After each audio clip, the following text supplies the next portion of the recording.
Archives of Prasar Bharati presents the timeless treasure of golden era. Professor Udgawkar, going back to the early 70s, you were instrumental in founding the Indian Physics Association. Please tell us about the happenings around that. Well, I can't say that I was instrumental in forming the Indian Physics Association. I was certainly involved in it. The main role I played in the beginning was to avoid two physics associations being formed, one in Delhi and one in Bombay. And maybe because of that, I was nominated and elected as the first president of the Indian Physics Association. The association started a newsletter under the name Physics News. It has been going on all these years. And for some years, from 1975 to 87, I was an editor of the Physics News. I used to write editorials on various topics of interest in the field of education, science policy, and such things. Then, as the president of the Indian Physics Association, I helped in the convergence of two incipient efforts to start a research journal. There was an idea of such a journal among the TIFR BARC scientists, and the Indian Academy of Sciences in Bangalore was also trying to put their proceedings of the Indian Academy on a modern footing. And I thought that having two journals was unnecessary and detrimental to the development of science publication in the country. And I tried to make them converge. On the Indian Academy side, the person involved was Professor Ramsheshan, and we succeeded in creating one journal which is published by Indian Academy from Bangalore under the name of Pramana. Now, I will mention my involvement with the Planning Commission. I was involved with the structure of +3 at the Bombay University in the committees. I came into contact with Professor Lakdawala of the Economics Department. And when Professor Lakdawala became the Deputy Chairman of the Planning Commission, he thought of me for some help in the Planning Commission. One fine day, he came to my residence and asked me to join him. The tasks involved would be immediately to write the Science and Technology chapter of the draft plan. This was 1977. I agreed because I thought that then some of the ideas which I had been expressing as personal ideas in various papers of mine could now become part of government documents and thereby be on the process of implementation. They certainly went into that chapter of the draft plan, but that didn't mean that they had any better chance of being implemented than otherwise. The draft plan, of course, was dropped because the government changed. A new plan was prepared, but many of the ideas which I had put in the draft plan found their place in the new plan also.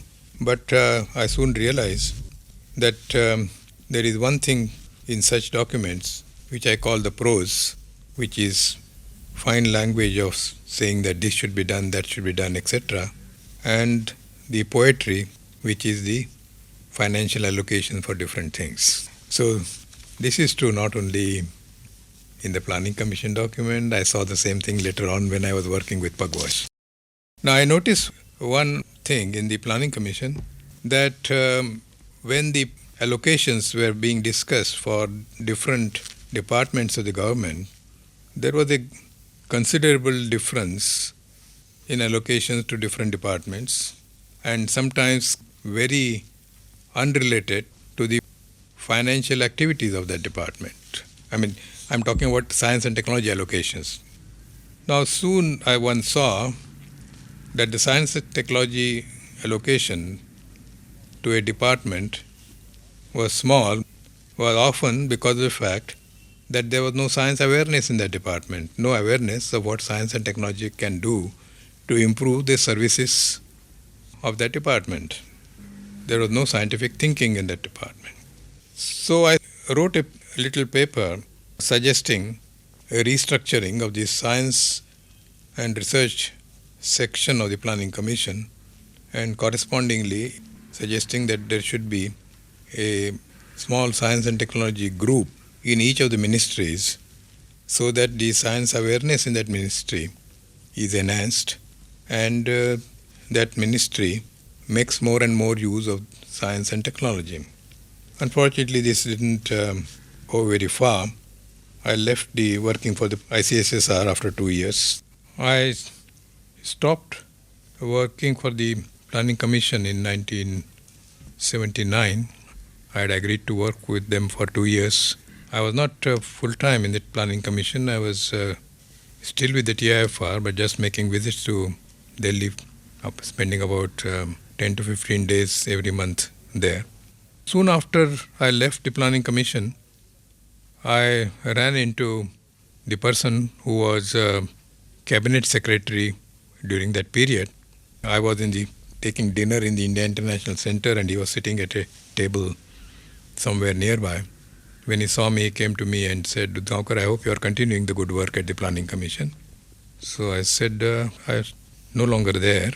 But since you asked this question, will you tell me how things get done in the government? So he said, if I knew it, I would do it myself. This much for the Planning Commission. Now, during the same, a little later, I was appointed a member of the ICSSR, the Indian Council of Social Science Research. And apart from the grant giving in which it was involved, grant giving for its aided institutions as well as for research projects by social scientists in the universities, I tried to do one thing. I noticed that some of these institutes supported by the ICSSR were depending for their core activities on foreign grants. I thought it was very undesirable. I suggested that at least the core activities must be supported from Indian sources. I don't know how successful I was with that. Not very much. During this period, there was a directory of social scientists which was being prepared by the ICSSR. And I asked Professor S. Gopal, who was sitting next to me at the meeting, would you call me a social scientist? So he jocularly remarked, you're not a social scientist, you're only a member of the ICSSR. It so happened that after a couple of years, I was invited to be president of the Indian Academy of Social Sciences. Someone asked me, how did I get involved with a body like ICSSR? Now, the simple answer is, what I had been doing in various fields until then was really in the field of social sciences. Social sciences should not be taken in the narrow sense of economics and sociology and whatever it is, but should be taken also in relation to the interaction of the society with an important entity like science. And that's what I had been involved in.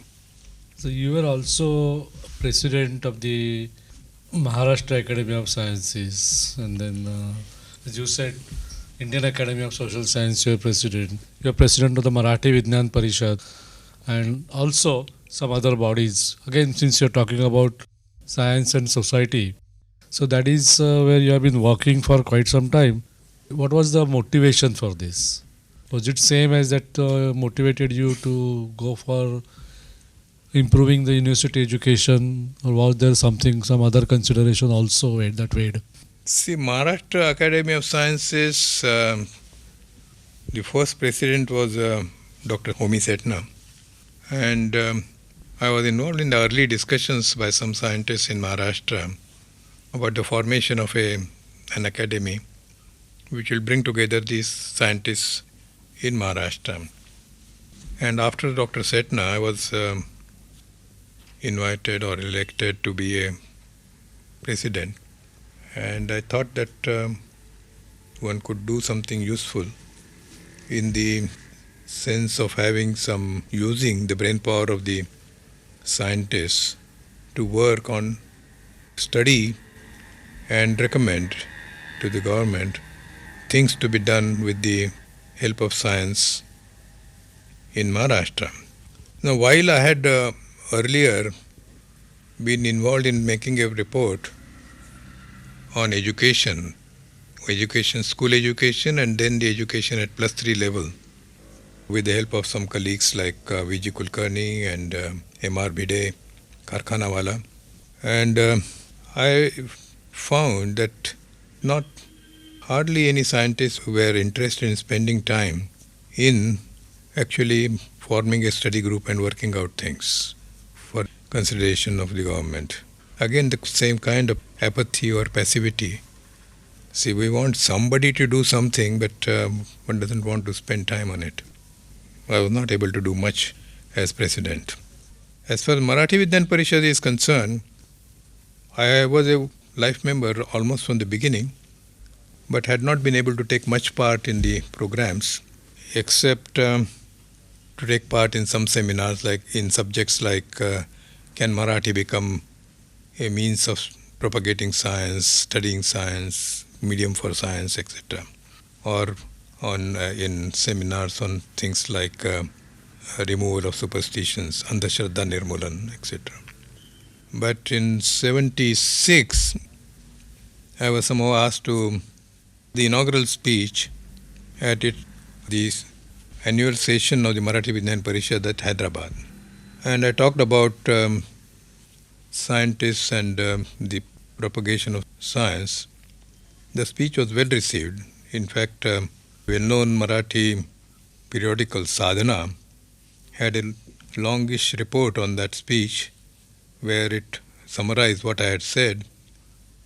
And the title of the report was "The Only Good Speech in That Conference." It was again embarrassing because the chairman of that conference was Wrangler G.S. Mahajani. Later on, I was invited to be the president of the annual session which was held in Sangamner in 1980, I believe. Again, the presidential speech I gave was well received, and some of my friends in Lok Vigyan Sangatna said at that time that they were using it as a Bible in their maybe program of initiation of new members or in their study groups. Now, one thing I must say that it was Marathi Vigyan Parishad and the All India Radio which induced me to write in Marathi and speak in Marathi on scientific matters. I found it was not so difficult if one tried. I have given some other important speeches in Marathi. For example, in 87, I believe, there was a conference to commemorate the 100th anniversary of the social conferences which were initiated by Justice Ranade. I was asked to give the inaugural address, and that I called it Science and the Transformation of the Society. It was well received. See, wherever I was being asked to give a talk, I have taken it seriously and tried to use that occasion for stimulating thinking on the topic.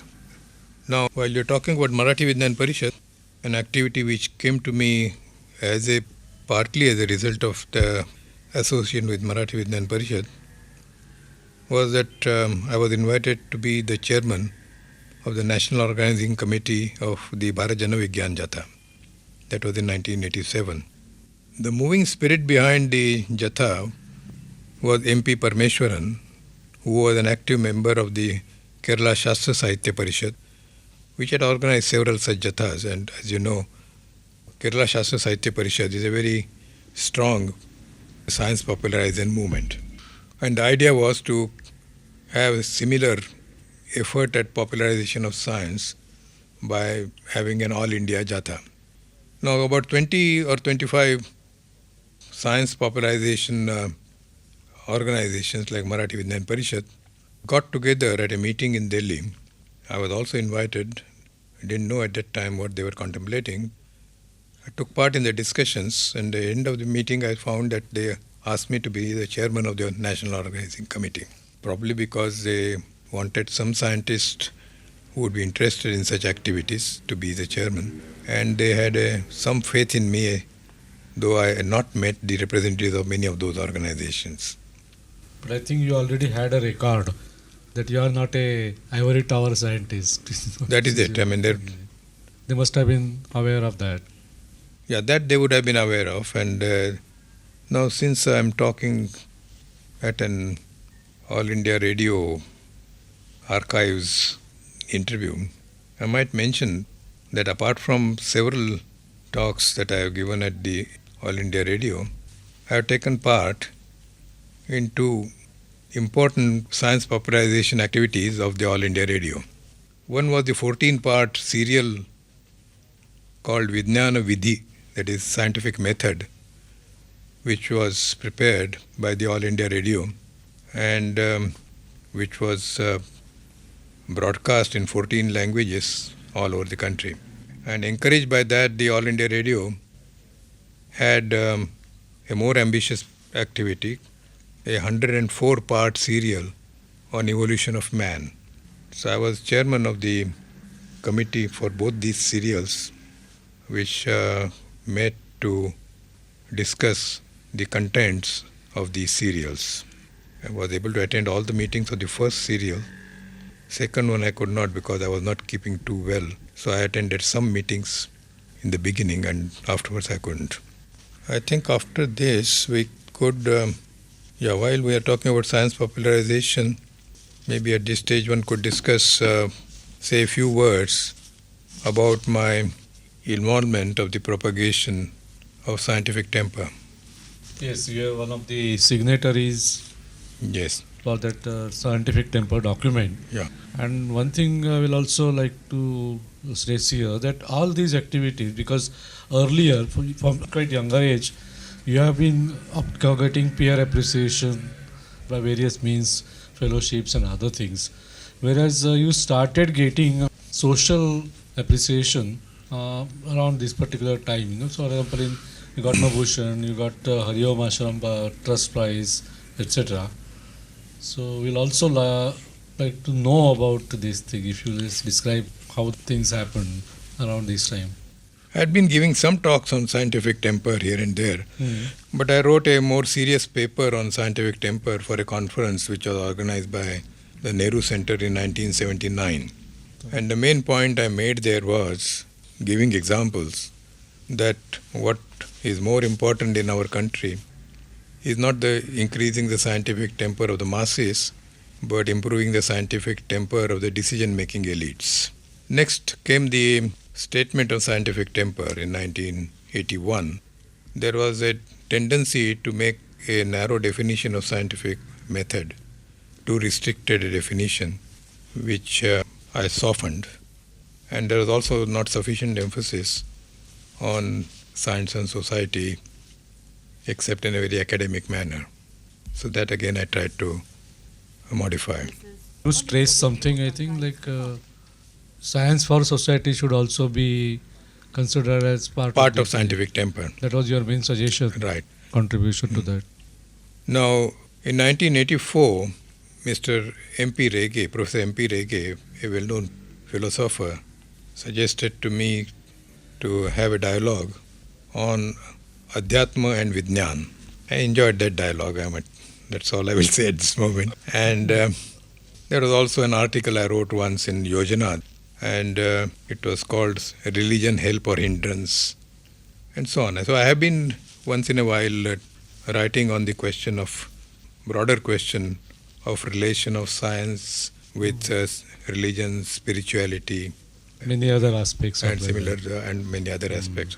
But one thing is unique about that dialogue you had with Professor Rege, that as far as Marathi is concerned, I have seen this is the first time that a top level scientist and a philosopher of the similar status are discussing with each other in a regional language. I suppose there are such similar things, that is particularly in Marathi. Bengali there has been some with this thing. So this is remarkable, the first thing that we have. Well, I didn't realize at that time that this was remarkable. Professor Rege, whom I knew for some time, I don't remember when I first met him, he suggested, he came with a tape recorder, No fancy equipment like you have here. He came with a tape recorder and recorded it, and that's it. And then since Professor Rege also was involved with the Marathi Vishwakosh, I suppose he must have also got you involved in that. Yes, he Partly. got me involved in that, and I can't consider that as a very useful period because Marathi Vishwakosh was having serious financial problems, manpower problems, and the government was just not interested in doing anything about them.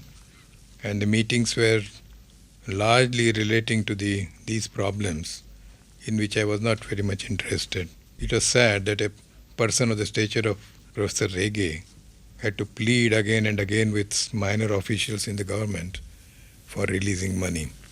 At least you won more experience. Yeah. And also in 1989 you were awarded the Hariom Trust Prize for the UGC. That also is a recognition of the work that you have done in this science society relationship. Yeah, it was the award Tell us about due for 1985, but awarded in 89. 89. And it was specifically the award for work at the interface between science and society.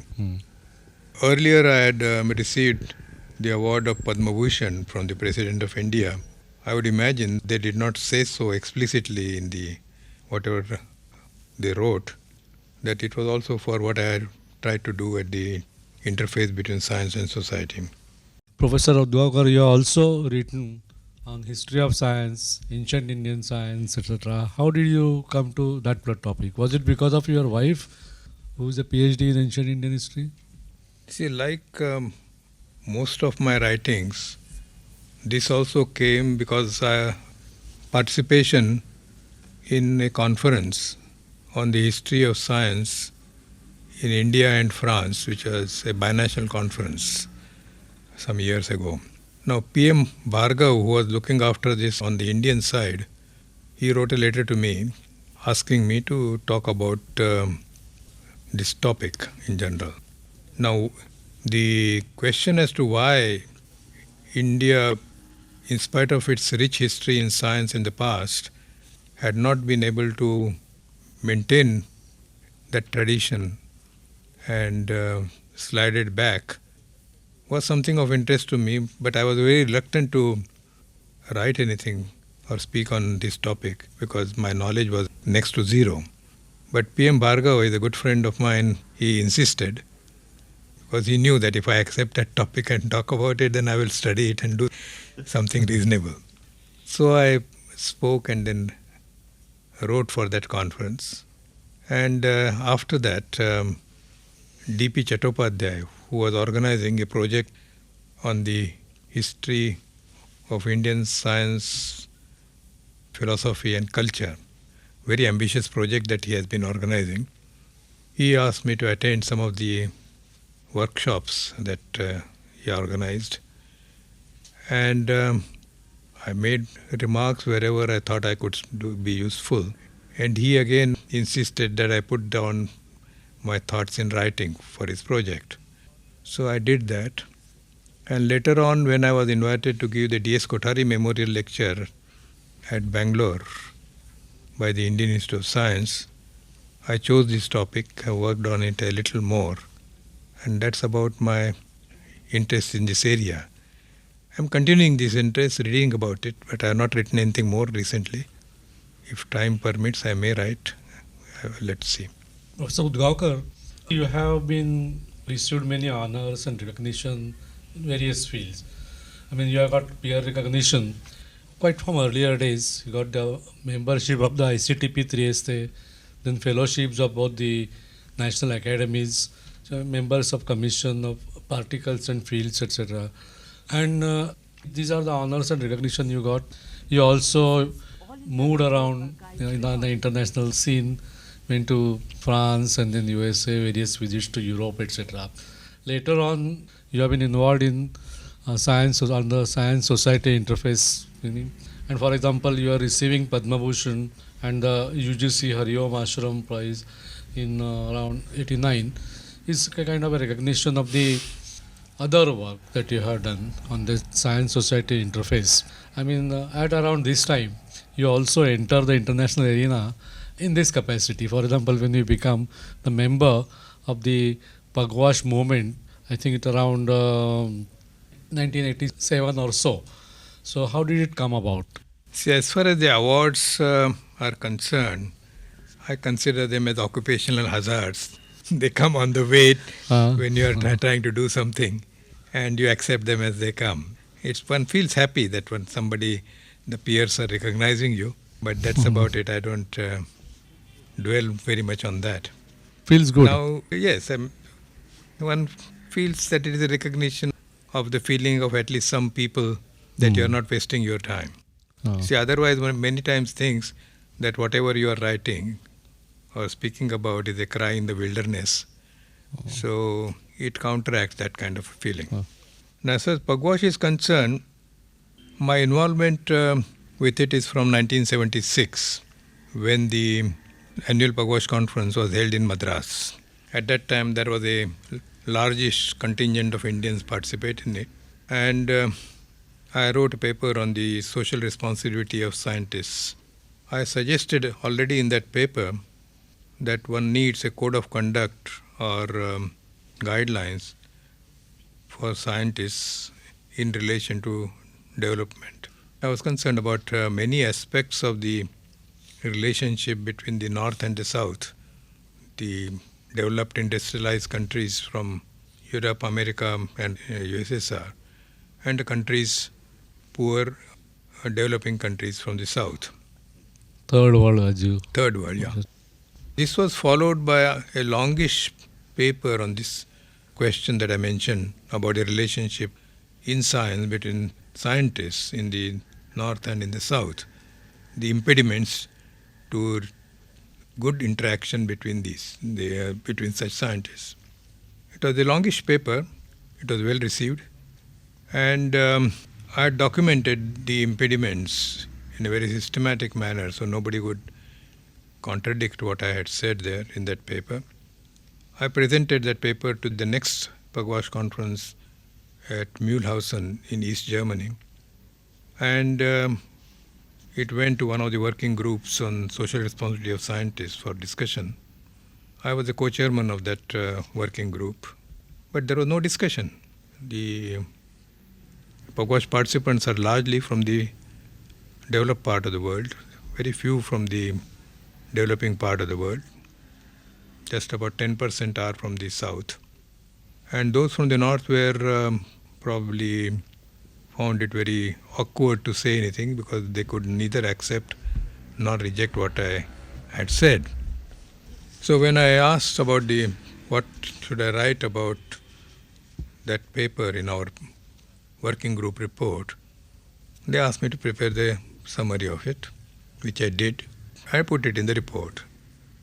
Then they said, well, it's a report of the group becomes unbalanced. Why don't you put it as an appendix? I said, all right, I'll put it as an appendix. And then when it went to the plenary session, they said, well, this appendix is not necessary.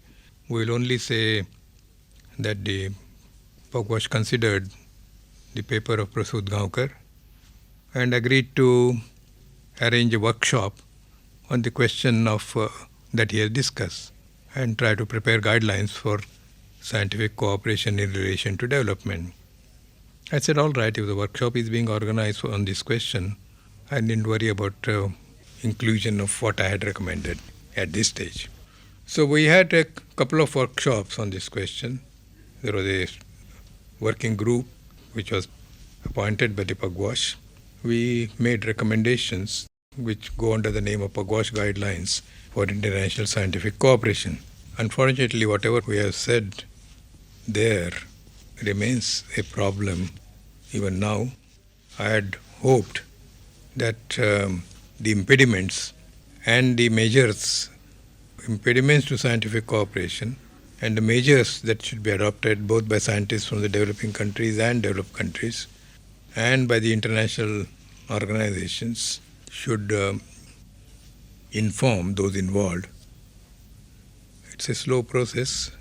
Even in India, we are not learning from our experience. We still go after turnkey jobs. We still are opening ourselves to multinational companies which are so anyway. But the point is that those guidelines have been useful when I saw that one of the participants at the Pugwash, a senior participant, referred to my paper as a seminal paper. It helped to boost my ego, let us say. I was happy that at least some people were thinking that is an important paper on which I had spent so much time. More than that, see, there was a conference of under the UN auspices at Vienna in 1979 called the UN Conference on Science and Technology for Development, and the preparations for that were going on, and the preparatory committees were meeting. In particular, the preparatory committee of the developing countries, the G77, they took a lot from the Pugwash guidelines and my paper, and their draft plan of action reflected our paper very strongly. And later on, when the Vienna program of action was agreed to, that also reflected very much what I had started as an exercise. Of course, getting these things in print and recommendations is one thing, and having them implemented is another. So those, like many other things, remain unimplemented. I would think that those Vienna program of action, which became a program of inaction, to assume that getting in print itself is an achievement. yes, the only thing is that if it is seen by younger people, it can help to sensitize them. Yeah. I think that is the only hope. That is the more important That's the thing. only hope one has. Only hope. But before the participation in Pugwash, I had another interaction at the international level with a work study group on research and human needs. I'm mentioning it because these things, discussions at such meetings, they help to make me what I am. So from that point of view, it was useful. And again, I wrote some articles, papers for that group. Then I had a dialogue with Professor Salam in 1981. I think at that time he had just received his Nobel Prize. Yeah. And it was called the Science and Technology Capability Building in Developing Countries. Times of India, which had arranged that dialogue, didn't have any ideas about what we should discuss, except that the Times of India representative again and again interrupted and tried to ask him about religion. I told him I don't want to discuss anything about religion in the framework that I have in mind. It has to be on the science and technology developing countries in which both of us are interested. That dialogue got translated into Marathi by people at the Navabharat, and it was also translated into French, I found, by someone or the other in a French magazine. Now, after this exercise leading to the Pugwash guidelines for international scientific cooperation, I had many interesting experiences on the way. Even scientists at Pugwash looked at problems of development, and anyway, the next 7-8 years I didn't take part in Pugwash because I thought one exercise was completed. I don't want to get into another and then again spend a lot of time on it. But in 1987, I was called to become a member of the International Pugwash Council and then the executive. See, Professor Menon had been on the council for the earlier years, but apparently hardly attended any meeting of the council. And they wanted someone who would attend the meetings and take part effectively in the meetings. Some of them may have found that I took part too effectively. Because what happened is that a year after this, I was inducted into the Pugwash Council and Executive in 1987. The council always met at the annual conference of Pugwash. The next conference was at a place called Dagomis in USSR. And there was a paper under discussion of the council, a position paper relating to the review conference for NPT, that is Non-Proliferation Treaty. And that paper was atrocious. It essentially took the view of the nuclear weapon powers saying how good the NPT was and how it was very important for those who are not signatories to the NPT to join the NPT and thereby help in the peace process in the world. Now, I objected to these kinds of statements. I said, firstly, the NPT is, as one knows, unequal, and some countries like India are not signing it because of the fact that it is inequitable. Because the treaty, as you know, allows the nuclear weapon powers to keep their weapons and aims at stopping the other countries from developing nuclear weapons. But irrespective of whether we develop nuclear weapons or not, we should not be forbidden forever, including our future generations, from doing something for our defense. That was my attitude. They were in a hurry. They wanted this to be submitted for the review conference. And they said, if we don't, then it will be too late, etc. I said, nothing doing. I can't agree to this, what you have presented. You have to have a balanced presentation. The president of Pugwash, Professor Rotblat, said to me, Udgaonkar, I think exactly like you. I have written a paper also, but that is not the Pugwash view. I had not seen his paper. Afterwards he sent it to me and I found that what he was writing there was reasonable. But that was not the Pugwash view. So I said, if it is not the Pugwash view, then I want this question to be discussed. Some members of the council supported me. I remember a person from Canada, I forget his name, then another from Netherlands and US. So they were not all unreasonable, but they were trying to push.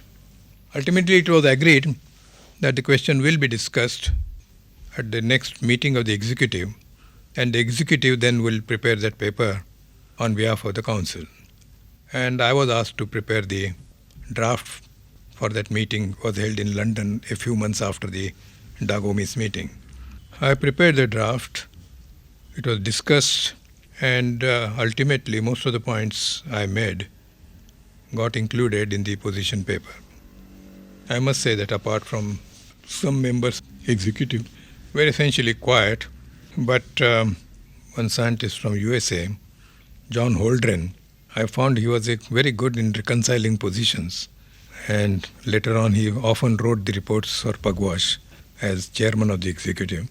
So a reasonably satisfactory position paper was prepared and it was sent to the NPT review conference as a position paper of Pugwash. See, this experience with Pugwash was not surprising, but it still made me wonder, what is it that Pugwash stands for? Does it really want a nuclear weapon-free world? Or does it want a world which was divided into two kinds of countries, those which maintain their nuclear stockpiles and can threaten other countries, and those who do not have any nuclear weapons? Now, this kind of discussion went on again and again at Pugwash, where I participated as member of the council and executive until 1977. I had 2 terms there.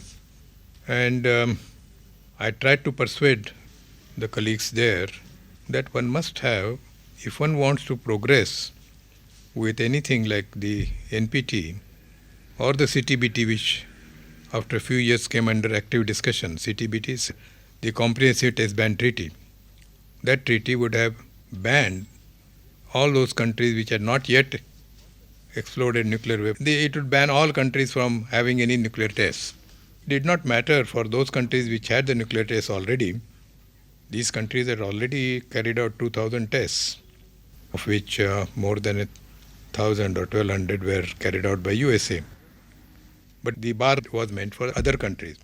If we accepted, for example, it would mean that we could not be able to carry out any test of nuclear weapons. So Pokhran 2 would have been impossible. Now, I tried to ask my friends in Pugwash, including Rotblat, tell me why a country like India should agree to give up the nuclear option forever. Why should we bind our future generations to keep away from nuclear weapons in the kind of world in which we live? Suppose you were not in the rich part of the world, but in a country like India, what's the argument you will give to your government that you should abjure nuclear weapons? I didn't get any satisfactory answer for obvious reasons. This was discussion became somewhat pointed early 96 when the CTBT was being pushed very actively by USA at the special conference which was being held at Geneva, I suppose. And America had got most countries to agree to terms of the CTBT. France had conducted some tests in a hurry just before that deadline. China also conducted a few tests just before the deadline, and they wanted the rest to sign the treaty. Now, at that time, Professor Rothblatt sent to me a draft of a letter that the Pugwash executive was planning to send to our Prime Minister, trying to persuade him. This was in February 96. Trying to persuade how great it was to a treaty it was, how it was an important step towards a nuclear weapon-free world and peace in the world. And he wanted me to approve that draft and to do some propaganda for it in India. Didn't use exactly these words, but that's what he wanted. So I wrote a letter to him saying that, look, I don't see how it is. CTBT is an important step towards peace. Many of the statements you have made in your draft are just assertions. I mean, they can't be defended. And I find it impossible to subscribe to it. And I added, by that time Pugwash had got the Nobel Prize. So I said the Pugwash should not throw its recently earned weight behind such attempts of the nuclear powers. Anyway, he replied, and I sent another letter to him, and so on. But he stuck to his stand, and I stuck to my stand, and he said afterwards, let us agree to differ. Then many things followed from this. I think India's stand was explained to people at the Pugwash. Who were the other Indians participating in this? At Pugwash, K. Subramaniam was one, Jasjit Singh was another, sometimes Ashok Partsarthi. While you were there? Right. From the other developing countries or third world, there was Galal from Egypt who was very outspoken. The rest were always quiet. Third world was represented usually by Egyptians, maybe some Brazilians, and there was an Egyptian, a Brazilian, a Mexican, a person from Thailand. That's about all. I think out of 20 odd members, only about 6 or 7, sometimes 8 were from the third world. From third world. But there is one thing. If somebody pressed for a point of view in a studied manner, he could get it through up to a point, and they would not shout you down. Sometimes it happened. It's not always that they didn't Even shout most you of the Western persons, those represented them, whoever on Pugwash, must be liberal, isn't it? I don't think they were representing some of their governments also. That's what bothers me. You go with an expectation that these are a part of the scientific community who represent the conscience of the scientific community. But on the other hand, in one's experience, one finds that it is only to a certain extent. Now, partly it is because they look at it from the reference frame of their country or from the reference frame of Europe, just as we look at it from the reference frame of India. And they genuinely do not really understand or think intuitively about the way we think about it. So some of them agree if you try to explain the point to them. Some of them are adamant, and some of them could be representing the government point of view. And some were people who had taken part in nuclear weapon development or had been consultants in this regard. and representing also the view of the government. There are different kinds of hats there. And at a given time, it's always very difficult to decide which hat a person is wearing. See, the Martin Kaplan was a Secretary General of Pugwash until 1987. And he, in his speech, when he gave up the Secretary Generalship, he drew attention to the tension at Pugwash between what he called the mainstream or realists of the establishment representing the powers of government in power, the academic circles, think tanks and industry, and the borderland or idealists whose ideas were often considered as radical. So that tension has always been there. Now, many times one doesn't know which, as I said earlier, which particular hat a person is wearing. I've met some nice people in Pugwash who sympathize with my point of view, and there were others who would not. So I never understood the enigma of a person like Rothblatt. He had written that nice paper, which I mentioned earlier, which was entitled Nuclear Weapon Free World, is it desirable, is it feasible? With which I would agree almost entirely. But one thing he always fought shy of was to say that the nuclear weapon free world must be achieved within a reasonable limit of time. The question I was often raised as to why the attempts to create nuclear weapon free world should come later and the renunciation of them by the non-nuclear weapon countries should come earlier, because then it would mean that you are at the mercy of the nuclear weapon countries.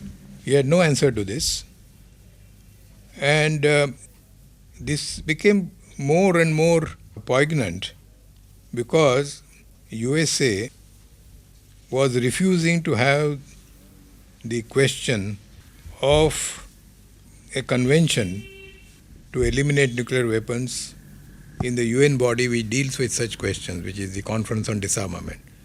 So USA was not interested and did not allow this question to be put on the agenda of this body, leave alone discuss it in any manner.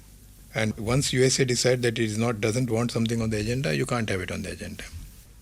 Anyway, we kept out of it and were able to carry out Pokhran 2. Interestingly, while America was pressing upon all countries to sign the CTBT, and it signed, it has not ratified it. It shows the double-valued kind of functioning of the USA, which is not unusual.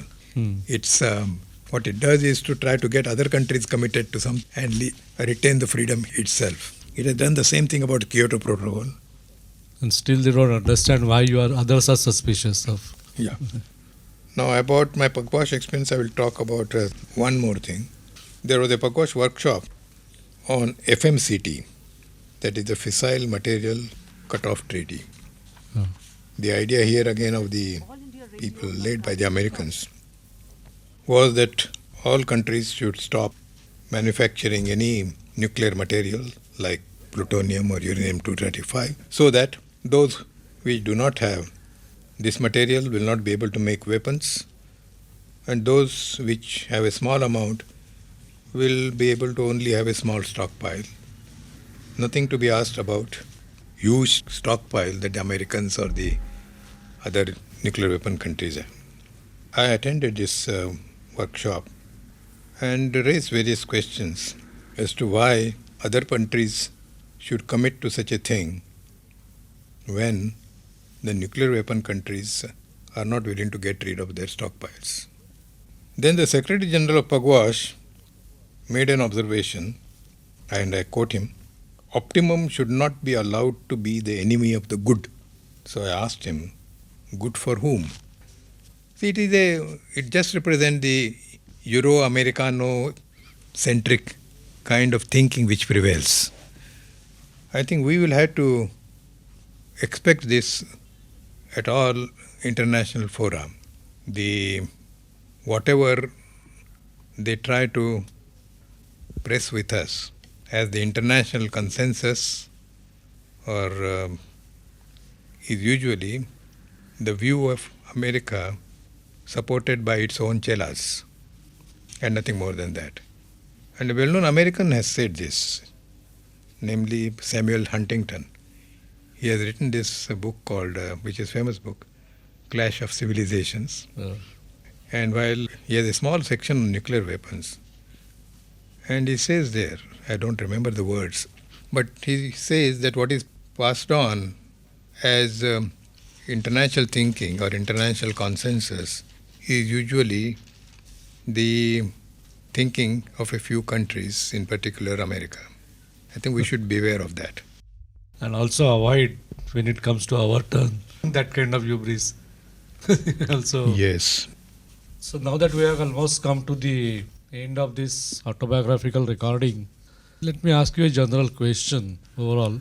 I have noticed that people who strive for and keenly value excellence are always a lot of dissatisfied with their own performance. So much needed to be done, could not be done or could not be finished, things like that. I mean, like the famous man on the ladder painting, S. Chandrasekhar was so fond of describing. There is a ladder resting against a wall. A man is almost 3/4 up the ladder, and then he is looking at his shadow, which is at a lower level than the sky above, and which is almost still out of reach. And Chandrasekhar said that sort of exactly expresses the way a person feels, particularly he felt like that. Now, having made your mark on so many different fields, what are your own feelings about all these things? I will answer this question in the following way. There are things around one about which one is unhappy and one complains.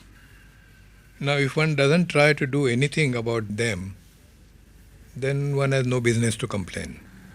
So, to the extent possible, one should try to see if one can improve the situation and help the process of improving the situation, knowing full well that these are social matters and change will take a long time. So that's the way I look at it, that I felt I had an inner urge to try to participate in the possible process of change, and in that process I learned the dimensions of the complexity of the problem. I also contributed to some changing in the thinking of others who had not thought about it, particularly in the Western world. And at least I have the satisfaction of having tried. If I had not tried, I would have felt even more unhappy. You are doing science, theoretical physics, was trying to understand the world. These activities are something like trying to change the world. So you have been doing both. This is a very good message that you are given. Still, would you like to give some more advice and appeal to youngsters who may be interested in scientific research or some other science-related career, as a teacher or a communicator or somebody like that? What would be your advice and appeal to them? See, again, it's a very difficult question. The social issues are difficult. As Professor Dyson once mentioned to me, when he's dealing with the drag of social institutions. So if one takes part in attempts to change the social situation, social, political, etc., then one should do it with open eyes. One should not merely dabble in these issues in a superficial manner. One should take part, maybe even in a small part of the problematic, with open eyes, knowing that they will take a certain time off from one's scientific activity. I would also think that young people should, at least initially, concentrate fully on their research and establish not only a name but also a certain confidence with regard to their capacity to do something excellently, and also establish their bona fides in gatherings where people hold different points of view. Now at some stage, if they start taking part, As I said earlier, they should know that where they will end is not going to be easy to define. But we need at least some high quality scientists to worry about such issues and to do it at a high level. As I said, you should not be dabbling. Just give you an instance. Many years ago, one of my friends in the TIFA started making some superficial statement about the issues of nuclear disarmament and what India should do, etc. So I told him that if you want to make any statements on this, don't make these statements as a pacifist. Then study the implications of what renunciation of nuclear weapons would mean from the point of view of the situation in which India finds itself today. This was 20 years ago. And that would mean going into the diplomatic aspects, going into the question of what is impeding our development, what the forces at work which India has to face, not in the nuclear area but in the other areas, and then you should arrive at a judgment. Without doing that, merely to say India should not have nuclear weapons on a Hiroshima Day as a slogan, that doesn't make sense. I think that's what one should keep away from. Yeah.